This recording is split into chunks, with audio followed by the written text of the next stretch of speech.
Gold, trusted gold buyers. మీరు తాకట్టు పెట్టిన బంగారాన్ని విడిపించి ఈ రోజు ఉన్న మార్కెట్ ధరకు కొనబడను.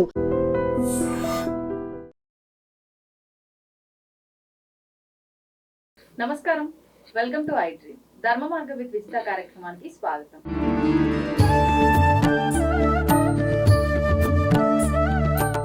నమస్కారం గురుగారు. గురుగారు, కొన్ని కుటుంబాల్లో చూస్తుంటాం తరచుగా అనారోగ్య సమస్యలు ఎవరినో ఒకరిని వెంటాడుతూనే ఉంటాయి ఫ్యామిలీలో. అయితే ఒక్కరినే ఏదో ఒకటి పోయిన తర్వాత ఒకటన్నా ఉండడం, లేదంటే ఒకరికి అయిపోగానే ఇంకొకరికి ఎప్పుడు చూసినా ఇలా సర్కిల్ తిరుగుతూనే ఉంటుంది. అంటే అసలు ఇలా ఎందుకు జరుగుతూ ఉంటుంది? దీని నుంచి బయటపడాలంటే ఏదైనా విధానం ఉందా? అనారోగ్యం అనేది మనం చేయాల్సిన పనులు చేయకుండా చేయకూడని పనులు ఎక్కువ చేయడం వల్ల వస్తుంది. ఒకటి, మనం ఇంట్లో తినాల్సింది తినము, ఇష్టమైనది తింటాం. తాగాల్సినవి తాగము, ఇష్టమైనవి తాగుతాం. మంచినీళ్ళు తాగాలి, మంచినీళ్ళు ఎక్కువ తాగాలి. ఏంటి, కాఫీ టీలు ఎక్కువ తాగుతాం. సో పొల్యూషన్లో బతుకుతున్నాం. ఎక్కడ కూడా ప్యూరిటీ లేదు. అవును, తల్లిపాలు కన్నీళ్లు ఈ రెండు తప్ప మిగతావన్నీ పొల్యూటెడే. ఈ రెండే కొద్దిగా ప్యూరిటీతో ఉన్నాయి. ఇలాంటి పరిస్థితుల్లో, ఇలాంటి సమాజంలో మనం పొల్యూషన్ ఎక్కువైపోయిన సొసైటీలో బతుకుతున్నాం. చాలా జాగ్రత్తగా air pollution, water pollution, food pollution, దీనికి తోడు వంట చేసే వాళ్ళు తక్కువైపోయారు. బయట స్విగ్గీస్, జొమాటోస్లో ఆర్డర్ పెట్టుకొని తెప్పించుకొని తినడం ఎక్కువైపోయింది. అవును గురుగారు. సో అక్కడ కూడా పొల్యూటెడ్ ఐటమ్స్ ఉంటాయి అన్నీ. ఏది కూడా కరెక్ట్గా ఉండదు, ఫ్రెష్గా కూడా ఉండవు. ఏంటి, తౌడుతో కారపొడి చేస్తున్నారంట, కలర్ వేసి. స్పైస్ ఎలా వస్తుంది దానికి? అందులో కొంచెం కలుపుతారేమో. సో రకరకాల విషపూరితమైన సమాజంలో మనం బతుకుతున్నప్పుడు మన ఆరోగ్యాన్ని మనం కాపాడుకోవాల్సిన బాధ్యత మనకు ఉంటుంది. ఎవరి ఆరోగ్యం ఎవరి బాధ్యత వాళ్ళదే తప్ప దీన్ని ఎవరినో నిందించడానికి అవసరం లేదు. ఆరోగ్యమే మహాభాగ్యం. మనకున్న సంపద ఏంటంటే ఆరోగ్యమే. ఆరోగ్యంగా ఉంటే చాలు. ఏది పోయినా తెచ్చుకోగలం, కానీ ఆరోగ్యం పోతే తెచ్చుకోలేము. వన్స్ బాడీలోకి బీపీ, షుగర్ ఎంటర్ అయినాయి అంటే ఇంకా అన్ని డౌన్ అన్ని ఒకటొకటి ఇబ్బందులు రావడమే తప్ప ఆరోగ్యంగా హెల్తీగా ఉండే పరిస్థితి ఈ రోజుల్లో లేదు. అందుకని చాలా కేర్ఫుల్గా డైట్, మెయిన్ డైట్ కంట్రోల్ చేసుకోవడం, మెడిటేషన్ చేయడం, తగినంత వ్యాయామం. బాడీ బిల్డప్ చేయడానికి, సిక్స్ ప్యాక్లు చేయడానికి జిమ్ అక్కర్లేదు, కానీ శరీరానికి తగినంత వ్యాయామం ఇవ్వాలి, మెడిటేషన్ చేయాలి, ప్రాణాయామం చేయాలి, చక్కటి డైట్ ప్లాన్ చేసుకొని ఏ డైట్ అవసరమో తీసుకోవాలి. శరీరానికి కావాల్సినవి ఏవి రుచిగా ఉండవు. అవును, రుచిగా ఉండేది ఏది శరీరానికి పనికిరాదు. రుచిగా ఉండేది ఏది శరీరానికి పనికిరాదు. కావాల్సిన మనకి ఏదైతే కావాలో అవి ఏవి రుచిగా ఉండవు, నచ్చో. ఇక్కడే వచ్చింది మైనస్. నోటికి రుచించవు కాబట్టి ఖచ్చితంగా రుచిని కోరుకొని అడ్డమైన అన్ని తినేస్తుంటాం. తర్వాత మైదా అనే ఒక వ్యర్థమైన పదార్థం. మైదా అంటే దాంట్లో ఎటువంటి జీవము ఉండదు, ఎటువంటి శరీరానికి పనికొచ్చే ఎటువంటి ఇది ఉండదు. ఆ మైదాతో చేసిన ఐటమ్స్ ఎక్కువ తింటాం.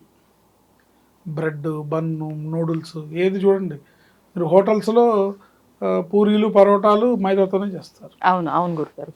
సో అది ఏ విధంగానూ శరీరానికి ఎంత కూడా పనికిరాదు. సో ఇలా ముందు మనం ఏదన్నా ఆరోగ్యం కోసం చెడిపోయిన తర్వాత బాధపడే బదులు, హాస్పిటల్స్ పాలయ్యే బదులు, ఆరోగ్యాన్ని జాగ్రత్తగా చూసుకొని టైం టు టైం మెయింటైన్ చేసుకుంటూ డైట్ తీసుకుంటే ఆరోగ్యం బాగుంటుంది. అయినా కూడా గ్రహస్థితి అనుకోండి, చేసే తప్పులు అనుకోండి, ఏదో రకంగా అనారోగ్యం మనిషిని వెంటాడుతూనే ఉంటుంది ఉన్న కాలమాన పరిస్థితి. అవును.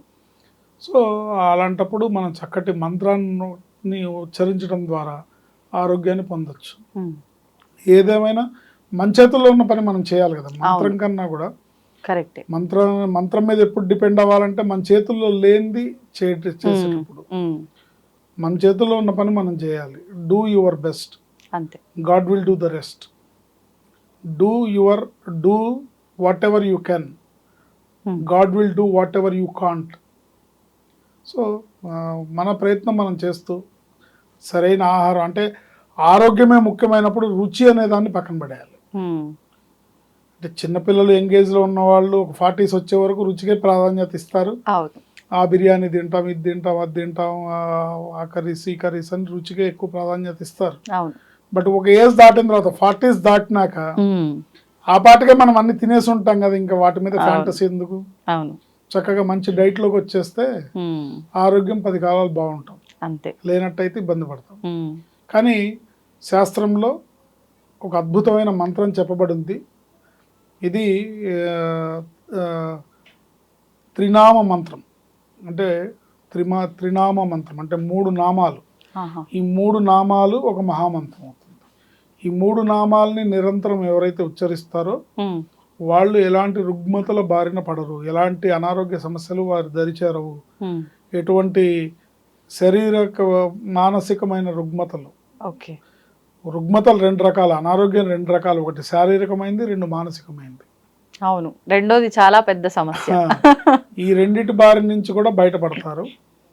అచ్యుతాయ నమః, అనంతాయ నమః, గోవిందాయ నమః. ఈ అచ్యుతాయ నమః, అనంతాయ నమః, గోవిందాయ నమః ఈ మంత్రం చదువుకోవడానికి ఎటువంటి నియమనిష్టలు ఏం అవసరం లేదు. నిరంతరం స్మరించుకోవచ్చు, నిద్రపోయేటప్పుడు కూడా స్మరించుకోవచ్చు, నిద్ర లేవంగానే స్మరించుకోవచ్చు. సో నిరంతరం స్మరించుకోవచ్చు. అంటే ఇవి నామాలు కాబట్టి నియమాలు అవసరం లేదు. అవసరం లేదు. సో నిరంతరం అంటే ఇప్పుడు నారాయణ నారాయణ అంటానికి, సాయిరామ్ సాయిరామ్ అంటానికి, జై శ్రీరామ్ అంటానికి ఎలా అయితే నియమాలు లేవో ఇది కూడా, బట్ ఇది మంత్ర సమానమైంది. మంత్రం ఎంత పవర్ఫుల్గా పనిచేస్తుందో ఇది అంత పవర్ఫుల్గా పనిచేస్తుంది. ఎందుకంటే దైవం మంత్రాధీనం, మంత్రం యొక్క అధీనంలో దైవం ఉంటుంది. తన్మంత్రం బ్రాహ్మణాధీనం. బ్రాహ్మణుడు అంటే శుచి శుభ్రత చదివే వాళ్ళందరూ అందరూ బ్రాహ్మణుల కింద లెక్క. శుద్ధమైన మనసుతో చదివితే ఎవరైనా అంతే.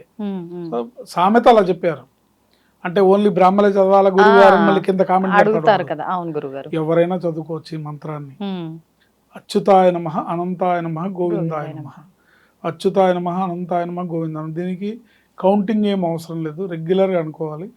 ఎవరెవరైతే మానసికంగా శారీరకంగా అనారోగ్య సమస్యలతో నిరంతరం బాధపడుతూ అది ఏంటో తెలియకుండా హాస్పిటల్స్ చుట్టూ తిరుగుతూ మందులు వేసుకుంటూ ఉంటారో వాళ్ళు ఈ మంత్రాన్ని నిరంతరం పఠించడం ద్వారా వాళ్ళకున్న సమస్య చక్కగా డయాగ్నోజ్ అయ్యి చక్కటి మందు దొరికి తొందరలో స్వస్థత పొందుతారు. ఇందులో ఎటువంటి సందేహం లేదు. ఈ మంత్రాన్ని నిరంతరం స్మరించుకోవాలి. ఎన్నిసార్లు స్నానం చేసినాక కనీసం ఒక 11 సార్లు అనుకున్నా కూడా మంచిదే, లేదా నిరంతరం కంటిన్యూగా స్మరించుకోవచ్చు. ఎప్పుడు నాకు అనారోగ్యంగా ఉంది బాగాలేదన్నప్పుడల్లా ఈ మంత్రం చదువుకోవచ్చు. సడన్ గా మీకు జ్వరం వచ్చింది టాబ్లెట్ వేసుకునేటప్పుడు ఇది కూడా స్మరించుకోవచ్చు. ఇది చాలా బాగా ఆరోగ్యాన్ని తెచ్చిపెడుతుంది. అచ్యుతాయ నమః, అనంతాయ నమః, గోవిందాయ నమః. ఆడవాళ్ళు, మగవాళ్ళు, పిల్లలు, పెద్దలు ఎవరైనా చదువుకోవచ్చు. దీనికి వయసుతో సంబంధం లేదు, జెండర్తో సంబంధం లేదు, కుల మతాలతో సంబంధం లేదు, ఎవరైనా చదువుకోవచ్చు. అచ్యుతాయ నమః, అనంతాయ నమః, గోవిందాయ నమః. అద్భుతమైన ఆరోగ్యాన్ని ప్రసాదిస్తుంది. పెద్దవాళ్ళు ఏ పని చేసినా, కూర్చున్నా, పడుకొని లేచినా, ఏం చేసినా కూడా ఏదో ఒక దైవ నామం అనేది తలుచుకుంటారు. అట్లా ఇది అలా కూడా మనం అనుకోవచ్చు. ఇది స్పెషల్ గా ఆరోగ్యం కోసం కాబట్టి అలా ఇబ్బంది పడుతున్న వాళ్ళు ఎవరైనా ఉంటే అలా నార్మల్ గా అనేసుకుంటే సరిపోతుంది. డేలో కొన్ని తెలియకుండానే చాలా సార్లు అనుకుంటాం. ఎందుకంటే ఇవాళ రేపు హాస్పిటల్స్కి వెళ్ళడం అంత ఈజీ కాదు. అవును, బాగా బలంగా జేబు బలంగా పెట్టుకొని వెళ్ళాలి హాస్పిటల్కి వెళ్ళాలంటే. అంతే లేదంటే అప్పులు చేయడానికి సిద్ధంగా ఉండాలి, లేదా భారీ ఎత్తున హెల్త్ ఇన్సూరెన్స్ ఉండాలి.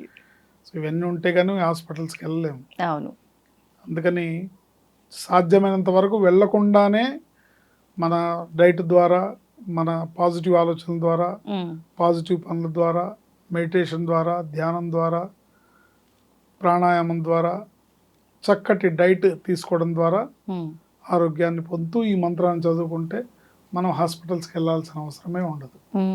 కొన్ని పరిస్థితుల్లో గురుగారు చాలా సీరియస్ సిచ్యువేషన్లో హాస్పిటల్లో ఉంటారు కదా, వాళ్ళ కోసం అని చెప్పి ఇంట్లో వాళ్ళు చేసినా ఖచ్చితంగా మార్పు ఉంటుందంటారా? ఉంటుంది కానీ వాళ్ళు అంటే మరీ ఏదో కోమాలో ఉంటే చెప్పలేం, కానీ చదువుకుంటే వాళ్ళు అంటే మంచాన ఉన్నా కూడా వాళ్ళు చదువుకుంటుంటే తొందరగా వాళ్ళకి వాళ్ళు చదివితే రికవర్ తొందరగా అవుతారు. ఓకే, అంటే వాళ్ళ కోసం అని చెప్పి ఇంట్లో వాళ్ళు చేస్తే ఫలితం ఉండదా, తక్కువగా ఫలితం ఉంటుంది? కొంత ఉంటుంది కానీ అంత ఉండదు. ఉమ్, ఉమ్. చూడండి, మీకు ఆకలిస్తే నేను భోజనం చేస్తే మీ కడుపు నిండుతుందా? అస్సలే. అప్పుడు ఇంకెక్కువ ఆకలి అనిపిస్తుంది పక్కన ఉన్న వాళ్ళు తింటే. అందుకని ఇది ఎవరికి వాళ్ళు చేసుకుంటే వాళ్ళకి భగవంతుడు అనుగ్రహం తొందరగా లభిస్తుంది. ధన్యవాదాలు గురుగారు. ఆయుష్మతి భవ. దీన్ని తవ్వండి, తవ్వుతూనే శివలింగం. సరే దాన్ని అట్లా కప్పేసేయండి, చూపించదండి. Krishna is there.